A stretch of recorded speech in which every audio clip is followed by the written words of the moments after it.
Assalamualaikum warahmatullahi wabarakatuh. Alhamdulillahi rabbil alamin. Innal hamdalillah nahmaduhu wa nasta'inuhu wa nastaghfiruh. Wa na'udzu billahi min shururi anfusina wa min sayyiati a'malina. May yahdihillahu fala mudilla lahu wa may yudlilhu fala hadiya lahu. Asyhadu an la ilaha illallah wahdahu la syarika lah wa asyhadu anna Muhammadan abduhu wa rasuluh. Allahumma shalli ala sayyidina Muhammad wa ala ali sayyidina Muhammad. Hadirin jamaah salat subuh yang dirahmati Allah. Puji dan syukur marilah kita panjatkan kehadirat Allah Subhanahu wa taala.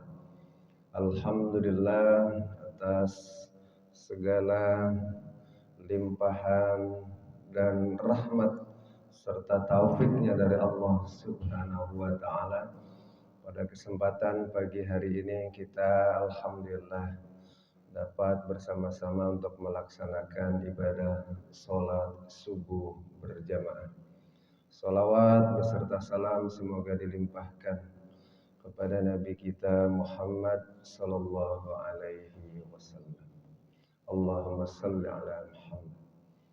Bapak dan Ibu hadirin yang dirahmati Allah, ketika kita membaca sholawat, kalau kita membaca Allahumma salli ala Muhammad boleh menggunakan Sayyidina, berarti wa ala ali Sayyidina. Kalau tidak depannya berarti belakangnya tidak usah. Allahumma salli ala Muhammad wa ala ali Muhammad. Tapi kalau depannya Sayyidina, belakangnya pakai Sayyidina.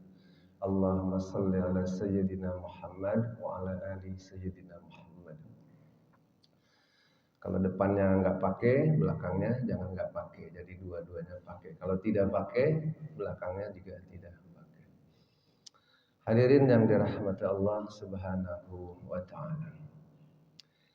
Dalam kesempatan ini saya ingin menyampaikan salah satu hadis. Ini dalam saya kutip semalam dari kitab Mukhtarul Ahadits urutan pertama. Jadi dalam kitab Mukhtarul Ahadits itu unik, kitab ini menyusun hadis itu berdasarkan abjad ya. Jadi alif batasa. Jadi hadis yang pertamanya di huruf ya, nanti terakhir. Nah ini hadis yang diurutkan dari alif ya, makanya depannya pasti A ya. Itu hadis nomor 1. Bismillahirrahmanirrahim. Nabi sallallahu alaihi wasallam, dari Nabi sallallahu alaihi wasallam, beliau bersabda, ati babal jannah yaumal qiyamati fa astaftihu. Ya, Nabi bersabda, aku mendatangi pintu surga pada hari kiamat. Fa astaftihu. Ya, lalu beliau Nabi sallallahu alaihi wasallam memintakan dibukakan pintu itu. Fayaqulul khazin, maka penjaga surga itu berkata, kata Nabi, man anta, siapa engkau? Nabi Muhammad menjawab, faqulu Muhammad, aku Muhammad. Fayaqulu ya, maka penjaga surga tadi berkata kembali, bika umirtu alla taha li ahadin qablaka. Kata penjaga surga tadi, dengan sebab mula aku diperintahkan oleh Allah agar aku tidak membukanya untuk seorang pun sebelumnya. Dalam hadis ini yang diriwayatkan oleh hadis riwayat Ahmad ya, dari Anas. Saya juga temukan hadis yang hampir sama yang diriwayatkan oleh Imam Muslim. Jadi hadisnya hampir sama matannya, atau matan itu isi hadisnya. Ya, jadi memang dalam hadis itu ada beberapa hadis yang matan atau isinya, redaksinya itu hampir-hampir sama. Makanya ada yang disebut dengan hadis itu mutawatir, yang meriwayatkannya itu banyak. Isinya sama, hanya redaksinya berbeda. Jadi dari beberapa periwayat hadis. Dalam hadis ini ya saya temukan pendapat Ibnu Qayyim. Beliau berpendapat ya, bahwa umat Nabi Muhammad itu adalah umat Nabi yang pertama kali nanti dihisab, yang pertama kali dihitung. Nanti di yaumil akhir adalah umat Nabi Muhammad sallallahu alaihi wasallam nanti yang dihisab pertama kali, dihitung amal perbuatannya. Tetapi yang pertama kali juga melewati jembatan Shiratal Mustaqim itu adalah Nabi Muhammad sallallahu alaihi wasallam. Dan nabilah yang pertama juga masuk ke dalam surganya Allah. Dan surga Allah itu berdasarkan hadis Nabi dibukakan karena Nabi Muhammad sallallahu alaihi wasallam. Sebelum Nabi sallallahu alaihi wasallam ya, malaikat diperintahkan belum membukakan pintu. Dibukakan pintu karena sebab Nabi Muhammad sallallahu alaihi wasallam. Ya. Hadirin yang dirahmati Allah, jadi kita sebagai umat Nabi besar Muhammad sallallahu alaihi wasallam itu mendapatkan keutamaan ya untuk masuk ke dalam surganya Allah Subhanahu wa taala. Tentu jika kita mendapatkan amal pahala yang memang ya pantas untuk masuk surganya Allah Subhanahu wa taala. Karena apa? Tentu karena amal baik kita selama di dunia dan selama di dunia. Hadirin yang dirahmati Allah, pada yaumil akhir nanti atau pada hari kiamat nanti ya, manusia itu dibagi menjadi 3 golongan. Nah, ini kita dapat dari surat Al-Waqiah. Jadi kalau kita baca surat Al-Waqiah itu akan mendapatkan keterangan. Al-Waqiah itu surat ke-56 ya dalam Al-Qur'an tentang kiamat ya. Idza waqa'atil waqi'ah, apabila terjadi hari kiamat. Pada ayat ke-7 itu dijelaskan nanti di yaumil akhir, di akhirat nanti itu manusia dibagi menjadi 3 ya. Dalam ayat itu wa kuntum azwajan thalathah, dan kamu ya akan dibagi menjadi 3 golongan kata Allah. Jadi nanti manusia dibagi menjadi 3 golongan di akhirat. Ya, dalam Al-Qur'an fa ashabul maimanati ma ashabul maimanah. Di akhirat nanti ada golongan kanan ya, maimanah. Jadi kalau orang punya namanya maimanah ya, maimanah itu artinya kanan.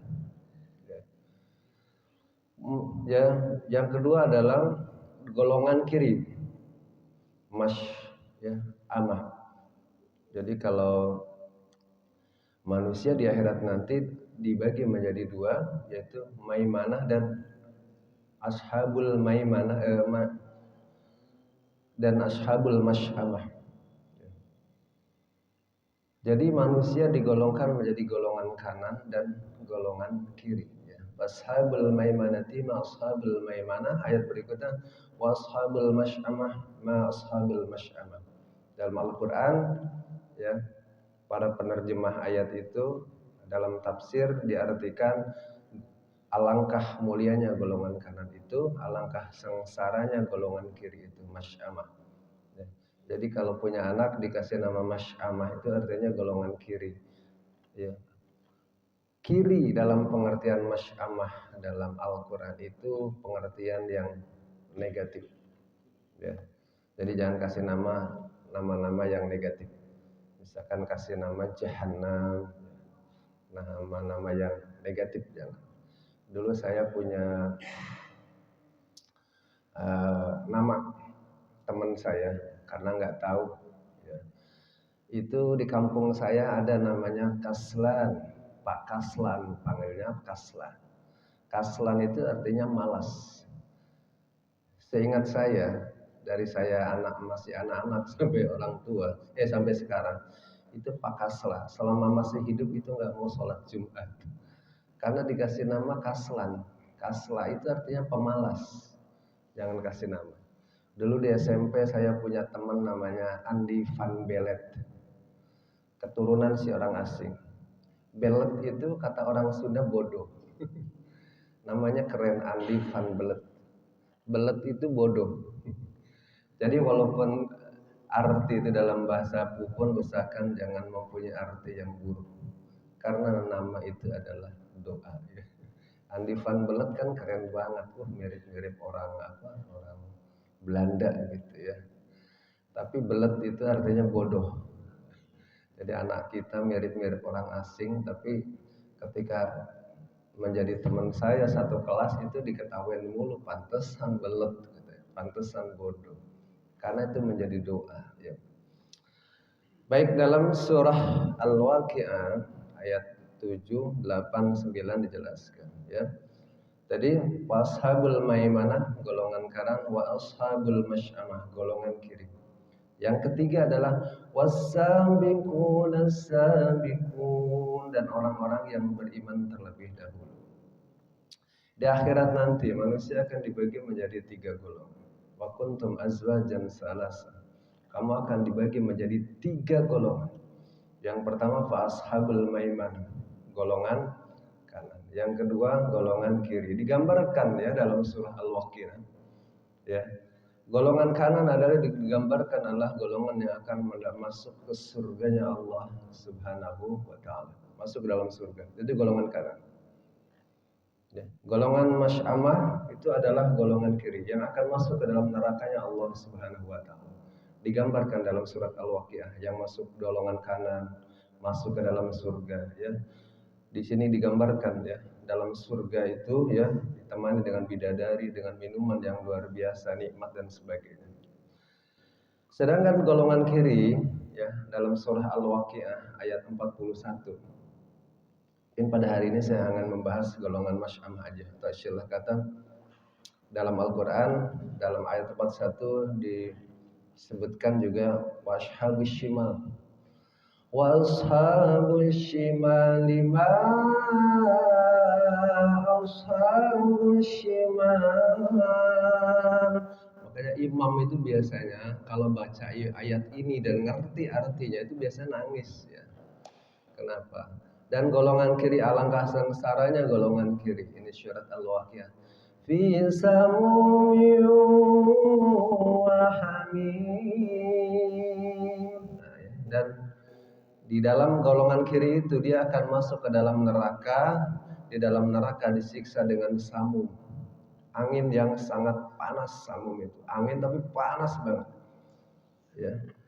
Wa hamim, dan air. Hamim itu air yang mendidih. Bayangkan ya di dalam neraka itu samum wa hamim, anginnya panas banget, gitu-gitu air yang mendidih. Wa dhillim yahmum, dan naungan asap yang hitam. Jadi asap hitam ya, tadi samum angin panas, hamim airnya mendidih, asapnya hitam ya. La baridin wala karim. La barid, la karim. Tinggal sejuk juga enggak ngenakin. Kenapa orang itu masuk ke golongan kiri? Salah satu sebab orang masuk ke golongan kiri ya, atau disebut juga ashabus shimal, itu karena dalam surah Al-Waqi'ah ini dijelaskan innahum kanu qabla dzalika mutrafin. Sesungguhnya mereka itu ketika hidup itu mutrafin. Mutrafin itu hidupnya bermewah-mewahan. Ya, hidupnya bermewah-mewahan, itu mutrafin. Ini ada hadis yang sangat menarik. Hadis ya. Dalam tarikh ya dijelaskan ada sahabat Nabi pernah dengar ada namanya Thabit bin Qais. Thabit bin Qais ini ketika zaman Nabi ini unik, orangnya kaya, tapi senang dengan hal-hal yang unik, suka pakai baju yang bagus. Salah satu kebiasaan di masa hidup beliau itu Thabit bin Qais itu memelihara unta, dan untanya itu bersih dihias. Karena salah satu salah satu eh, kelihatannya orang kaya itu salah satunya piaraan, yaitu salah satunya unta. Suatu ketika, ya, jadi Thabit bin Qais ini kan masuk Islam sebelum hijrahnya Nabi. Beliau masuk Islam itu karena mendengarkan Al-Quran dari bacanya Mus'ab bin Umair. Ya, dalam sejarah Mus'ab bin Umair itu salah satu sahabat Nabi, kalau membaca Al-Quran enak, fasih.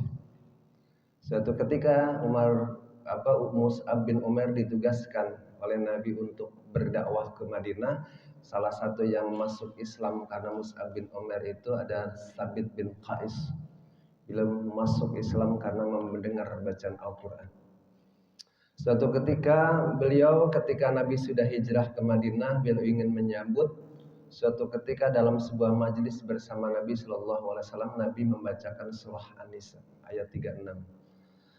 Ini ujung ayatnya, innallaha la yuhibbu man kana mukhtalan fakhura. Kata Allah dalam yang dibacakan oleh Nabi, sungguh Allah tidak menyukai orang yang sombong dan membanggakan diri. Ini Thabit bin Qais karena memang punya kebiasaan, memang orang kaya, sering pakai baju bagus, pakai sandal bagus, ya, rumahnya bagus, piaraannya bagus, kan orang kaya. Begitu mendengar ayat ini langsung merasa ayat itu ditujukan kepadanya. Beliau pulang beberapa hari nggak nemuin Nabi karena merasa, waduh, ini ayat ini ditujukan ke saya. Ya. Akhirnya nggak bersama Nabi beberapa lama. Jangan-jangan saya termasuk ayat itu. Allah tidak menyukai saya. Saya orang kaya, biasa pakai baju bagus, perhiasan bagus, ya, rumah bagus, kendaraan unta bagus. Ya. Suatu ketika begitu lama datang kepada ya Rasul, ya Nabi, apakah surah An-Nisa ayat 36 itu ditujukan kepada saya? Ternyata kata Nabi bukan. Ya. Ternyata lalu apa ya Nabi? Saya punya kebiasaan pakai baju bagus. Saya punya kebiasaan, ya, memelihara hewan bagus itu sebagai tunggangan saya. Apakah itu termasuk juga dalam surah Al-Waqiah bahwa saya termasuk golongan orang-orang kiri? Kata Nabi bukan. Tetapi yang dimaksud adalah hidup bermewah-mewahan itu apabila kita mempunyai harta benda tetapi untuk kesombongan. Kita pakai baju bagus, memang ada uangnya, yang penting tidak diniatkan untuk sombong. Kita punya kendaraan bagus, diniatkan bukan untuk pamer, tetapi memang untuk beribadah kepada Allah. Saya berniat punya kendaraan untuk jemput anak saya, insya Allah jadi ibadah. Untuk bekerja ke tempat bekerja, insya Allah menjadi ibadah. Tapi kalau kita ingin beli sesuatu karena sombong, itulah termasuk ashabus shimal, lima ashabus shimal, golongan kiri yang nanti akan masuk ke dalam neraka ya Allah Subhanahu wa taala. Yang kedua, yang mewah itu adalah kalau dia punya harta tapi nggak dikeluarkan zakatnya, ya, infaknya. Diberikan amanah oleh Allah harta yang cukup tapi tidak dikeluarkan infaknya, ya, zakat 2,5%, berarti dia kategori hidup bermewah-mewahan karena nggak dikeluarkan haknya orang miskin. Lalu kalau saya membeli baju yang bagus selama tidak untuk kesombongan, tak kabur, maka tidak termasuk kategori mewah. Selama kita mengeluarkan zakat zakat dan infak, berarti tidak termasuk kategori mewah. Hadirin dirahmati Allah. Jadi kalau kita baca surah Al-Waqiah itu sedih sampai ujungnya, ya. Di awal-awal itu enak, ya. Yatufu alaihim wildanun mukhalladun. Ya. Kalau di surga itu ditemani oleh para pemuda yang tampan, ya. Enak.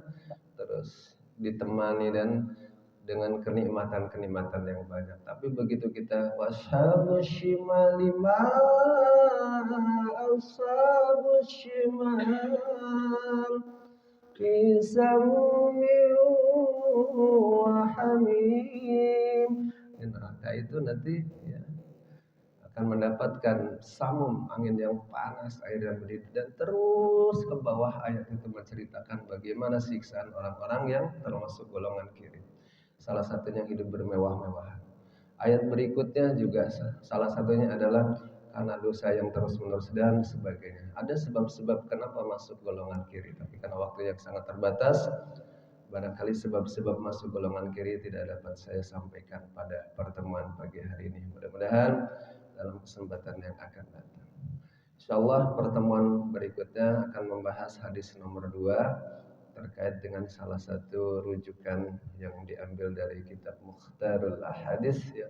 Jadi hadis kitab ini unik karena memang disusun berdasarkan abjad ya. Jadi alif, ba, ta, sa, dan seterusnya. Demikian yang dapat saya sampaikan. Mudah-mudahan ada manfaatnya, wallahu a'lam bishawab. Mudah-mudahan kita senantiasa diberikan oleh Allah keberkahan, ziyadatul khair, bertambah kebaikan untuk kita dan keluarga kita. Dan kita doakan terutama sahabat-sahabat kita ya yang mungkin masih sakit, Allah segera angkat penyakitnya ya. Mudah-mudahan semuanya kita dalam keadaan sehat walafiat. Billah subhanakallahumma wa bihamdika asyhadu an la ilaha illa anta astaghfiruka wa atubu ilaik. Billahi taufiq wal hidayah. Wassalamualaikum warahmatullahi wabarakatuh.